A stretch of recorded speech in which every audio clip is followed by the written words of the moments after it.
Man, you know that stuff burns on trees. Guys, 418 guys. Grabe ka mahal. Barato lang sa Hong Kong.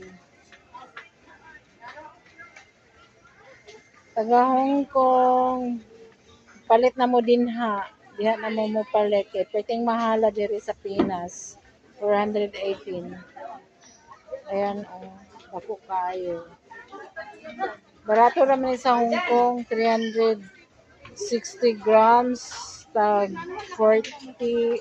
30 plus. 35 yata. Tapos dire, equivalent sa piso, 418.